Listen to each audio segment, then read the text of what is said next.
에스라서는 크게 두 부분으로 나눌 수 있다고 말씀드렸습니다. 6장까지는 스룹바벨 주도의 제1차 포로 귀환과 성전 재건에 관한 일을, 7장에서 10장은 에스라 주도의 제2차 포로 귀환과 신앙 개혁을 다루고 있습니다. 오늘 이 가운데 첫 번째 단락의 마지막 부분인 6장을 읽었는데요. 6장 크게 두 문단으로 나눌 수가 있습니다. 12절까지는 바사왕 다리오의 하나님의 전 재건 비준 과정에 대해서, 13절에서 22절은 예루살렘 성전 재건 완료 및 성전 봉헌식 거행과 유월절 준수를 기록하고 있습니다. 오늘 이 가운데서 1절, 2절 말씀을 잠시 살펴보겠습니다. 이에 다리오 왕이 돛을 내려 문서 창고 곧 바벨론의 보물을 쌓아둔 보물 정각에서 조사하게 하여 메데도 악메다 궁성에서 한 두루마리를 찾았으니 거기에 기록하였으되, 자, 어제 말씀드렸던 것처럼 유프라테스 강 서쪽의 총독이었던 닷드네는 당시 왕이었던 다리오에게 선대 왕이었던 고레스 왕이 유대인들에게 성전을 지으라는 명령을 내렸던 적이 있었는지 왕실 창고에서 문서를 찾아보시고 왕의 뜻대로 명령을 내려달라고 상소를 올렸습니다. 하지만 이것은 상당히 번거로웠던 일인 동시에 아주 드문 일이었어요. 이것은 일반적으로 국가의 중대한 사안을 결정하거나 아니면 과거의 행적에 대해서 과오를 묻기 위해서만 가능했던 일이기 때문에 그렇습니다. 따라서 예루살렘 성전을 지으라는 명령이 있었는지 그 문서를 샅샅이 뒤져야 하는 일은 아주 이례적인 것이었습니다. 결국 그들은 메대에 있었던 악메다 궁에서 이에 관한 고레스 왕의 칙령을 찾게 됩니다. 그래서 이 칙령대로 예루살렘 성을 재건할 것을 명령했던 겁니다. 그런데 여기서 한 가지 중요한 사실이 있습니다. 예를 돕기 위해 표를 하나 보죠. 자, 바사 제국의 왕, 바사는 영어로 하면 페르시아입니다. 페르시아 제국 왕과 성전 건축 진행 상황에 대해서 제가 잠깐 정리해 봤는데요. 자, 연도는 주전 538년 원년 왕, 초대 왕이 고레스예요. 정확하게는 고레스 2세입니다. 성경에서는 고레스라고 번역이 되어 있기 때문에 그냥 고레스라고 했습니다. 고레스요. 고레스는 왕이 되자마자 예루살렘 주민들을 1차 귀환시킵니다. 그래서 가서 너희 하나님을 섬겨라. 섬기되 하나님의 성전을 지어라. 그리고 모든 비용을 왕실에서 대겠다. 오늘 본문에 기록된 것처럼요. 그 칙령을 발표하는. 그래서 1차로 귀환한 사람들, 스룹바벨, 그 대제사장 여호수아, 세스바살, 이 사람들을 중심으로 해서 가는 거예요. 그래서 2년 만에 성전 건축을 시작합니다. 자, 그런데 주전 536년에서 530년 사이 고레스가 현직 왕으로 재위하고 있을 때예요. 현장에서 방해를 합니다. 사마리아 사람들이 와서 방해하는 거예요. 동관들이 와서 방해를 합니다. 그래서 공사가 중단돼요. 그리고 530년에 캄비세스 2세가 페르시아 바사 제국의 제2대 왕으로 등극합니다. 고레스가 죽고요. 8년 동안 통치하는데 이때는 성전 건축 자체가 정체됐어요. 그리고 가우마타라는 사람이 약 7개월 동안 통치를 하는데요. 행정적인 공백이 있었어요.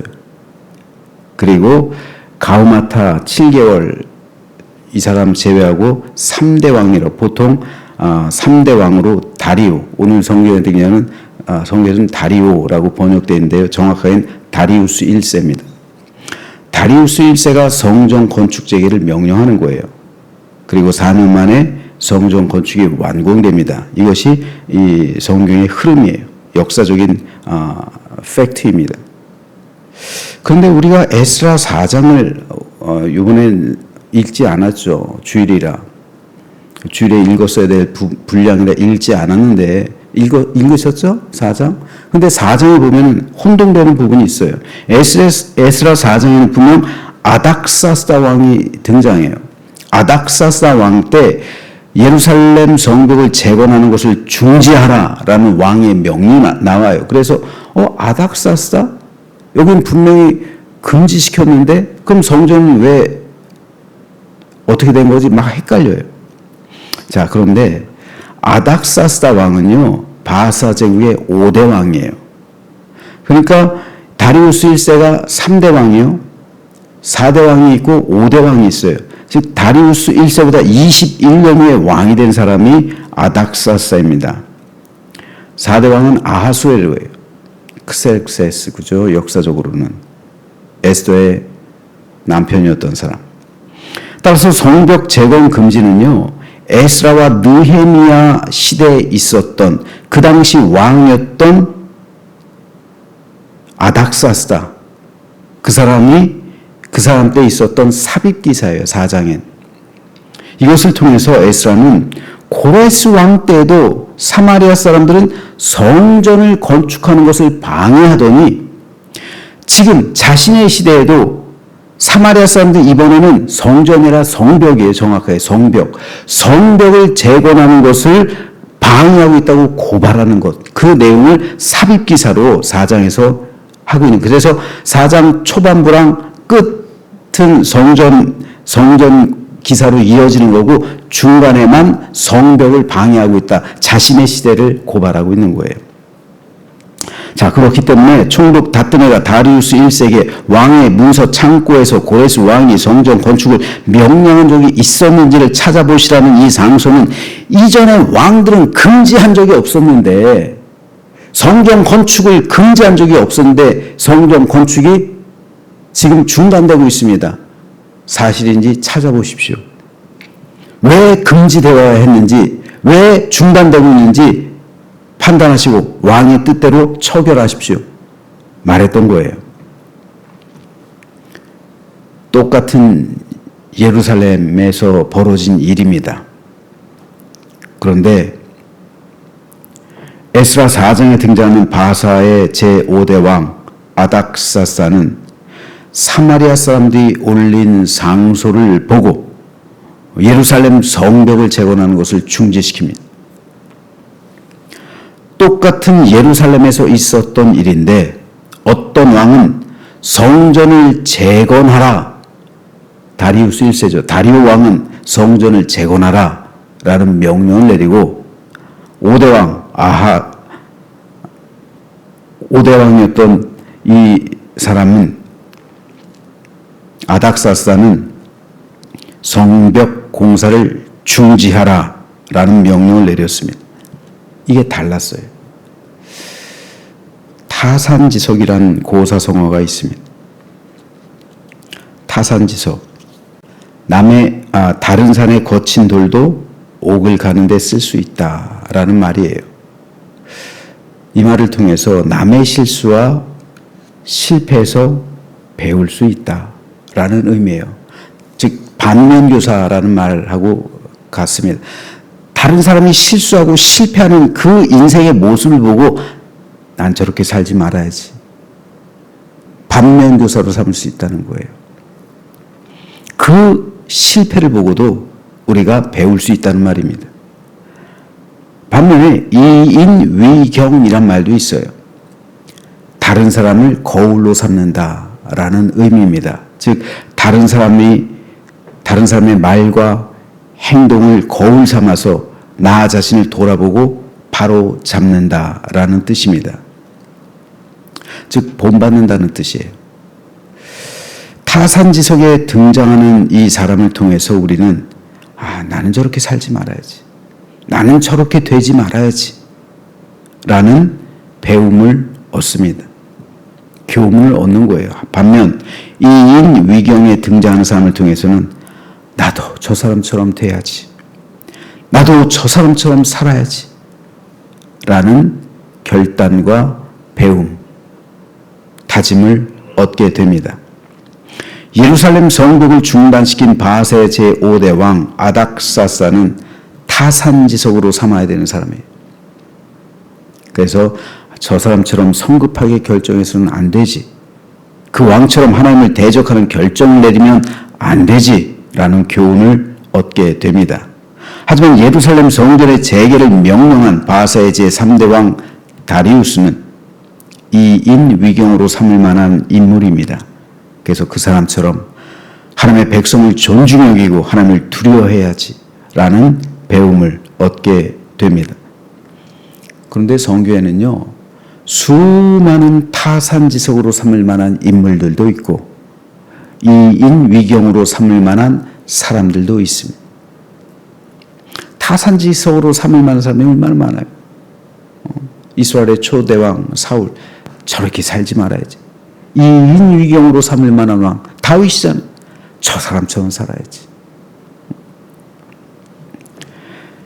그렇다면 중요한 것은 오늘 나 자신이잖아요. 나도 누군가에게 타산지석의 인물이 될 수도 있고요, 이인 위경의 인물이 될 수도 있어요. 우리 후배들이, 믿음의 후배들이 오늘을 살아가고 있는 나의 모습을 보면서 나는 저렇게 되지 말아야지 라고 생각할 수도 있고요, 나도 저렇게 됐으면, 나도 저렇게 살아야지 라는 배움을 얻을 수도 있어요. 여러분, 나는 타산지석의 인물입니까? 이인 위경의 인물입니까? 나는 저렇게 살지 말아야지 라고 누군가 나를 보면서 다짐을 하고 있습니까? 나도 저렇게 살아야지 라고 누군가의 거울이 되고 있습니까? 저희는 모두가 우리 믿음의 후배들에게 나도 저렇게 돼야지, 나도 저렇게 믿어야지, 나도 저렇게 살아가야지 라는 믿음의 본을 남겨주게 되기를 주님의 이름으로 축복합니다. 새벽 기도 나오는 거 참 쉽지 않죠. 쉽지 않아요. 그런데 나도 저렇게 살아야지가 되는 거예요. 직분 맡아놓고 아주 중차된 중직이라는 이름은 가지고 있는데 새벽 기도도 나오지 않고 나신의 기도, 중보기도, 짝꿍기도, 가디언의 기도, 골방기도, 금요기도, 어떤 기도도 드리지 않으면요, 나는 저렇게 살지 말아야지. 타산지석이 되는 거예요, 여러분. 내 인생이 누군가에게 타산지석이 돼서는 안 되잖아요. 누군가에게 이인 위경이 돼야 되죠. 누군가에게 거울이 돼야지. 그렇죠? 본받고 싶고 배우고 싶고 나도 저렇게 믿고 싶고, 참 저도 부끄럽죠. 저는 후배 목사들에게 최욱 목사님처럼 나도 저렇게 살아가야 되는데 이런 말을 남겨야지. 최 목사처럼 되지 말아야지. 이런 말 남기면 안 되잖아요. 여러분 어떻습니까? 이 자리에 장로님들도 계시고요, 목사님들도 계시고요, 권사님들 계신데 나도 저 장로님처럼 돼야지. 이런 이인이요, 이런 평가를 남겨야지. 난 저 장로님처럼 살아가서는 안 되지.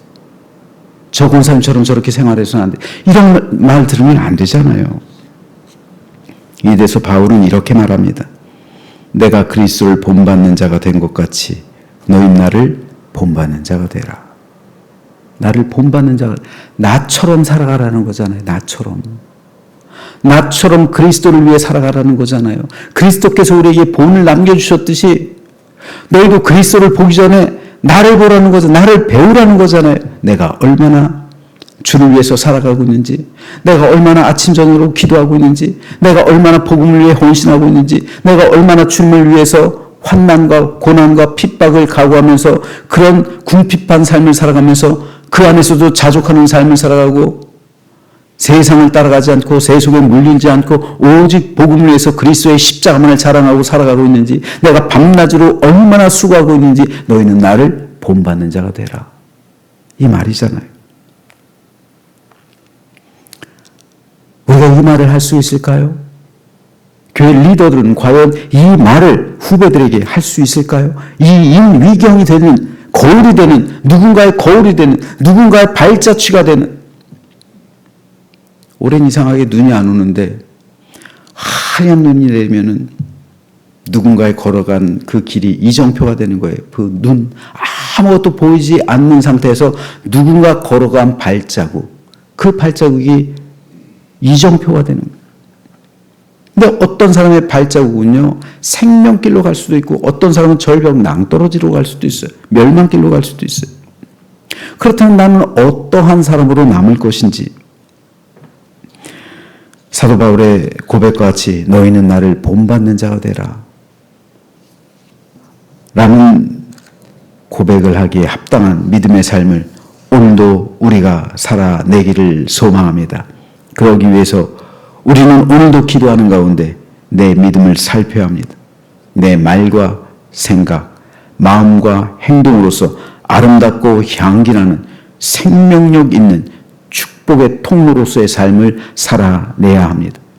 그래서 나를 보는 모든 사람들에게 선한 영향력을 미치면서 나도 저렇게 살아야지. 나도 저렇게 믿어야지. 여러분, 우리 많은 후배들에게 이 말을 남겨주세요. 나도 저 권사님처럼 신앙생활 해야지. 나도 저 장로님처럼 믿어야지. 이런 말을 남기는 교회, 이런 분들이 진짜 교회 어른들이에요. 참된 교회 어른들이에요. 저도 마찬가지고요. 저도 제 후배 목회자들에게 나도 저 목사님처럼 돼야지. 살아야지. 목회해야지. 이런 말을 남겨야지. 나 저 목사님처럼 은퇴하지 말아야지. 이런 말 남기면 안 되잖아요. 다 산지석에 대해서는 안 되잖아요.